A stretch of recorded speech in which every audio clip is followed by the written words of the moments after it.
Hello everyone, advocate Sudhanshu Gupta this side. आज हम लोग प्रेम्बल ऑफ इंडिया का एक ब्रीफ इंट्रोडक्शन देखेंगे।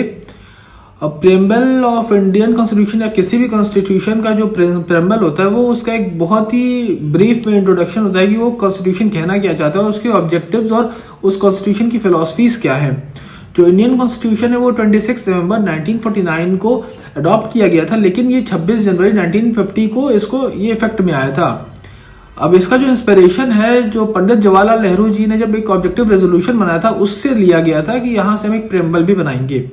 इंडियन कॉन्स्टिट्यूशन का जो प्रेम्बल है उसका टेक्स्ट कुछ ऐसे है कि we the people of India having solemnly resolved to constitute India into a sovereign socialist secular democratic republic and to secure to all its citizens justice, जो social, economic and political liberty of thoughts, expression, belief, faith and worship, equality of status and opportunity, fraternity, assuring the dignity of the individual and unity and integrity of the nation। ये हमारा preamble का text है। अब आते हैं कुछ की features of the preamble पे।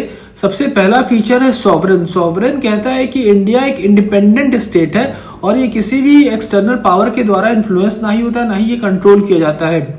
नेक्स्ट फीचर है सोशलिस्ट। सोशलिस्ट जो है, सोशलिस्ट टर्म वो एम्फसाइज करता है economic equality and social justice के ऊपर।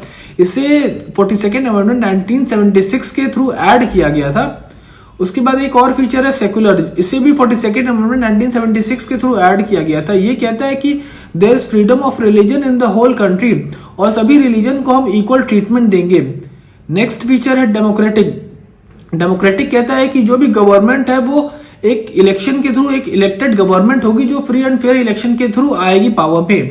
नेक्स्ट फीचर है उसका रिपब्लिक। रिपब्लिक कहता है कि इंडिया का जो भी हेड होगा वो एक इलेक्टेड हेड होगा और कोई भी हेरिडिटरी और मोनार्कियल हेड नहीं होगा।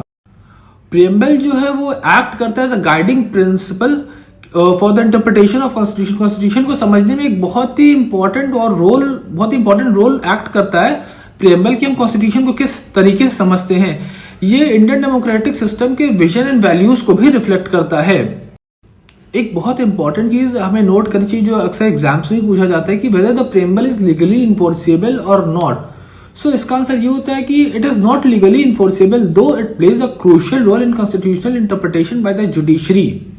अब प्रेम्बल ऑफ इंडियन कॉन्स्टिट्यूशन में एक बहुत ही इंपॉर्टेंट अमेंडमेंट किया गया था जिसको हम 42nd अमेंडमेंट कहते हैं, जिसको हम मिनी कॉन्स्टिट्यूशन के भी नाम से जानते हैं।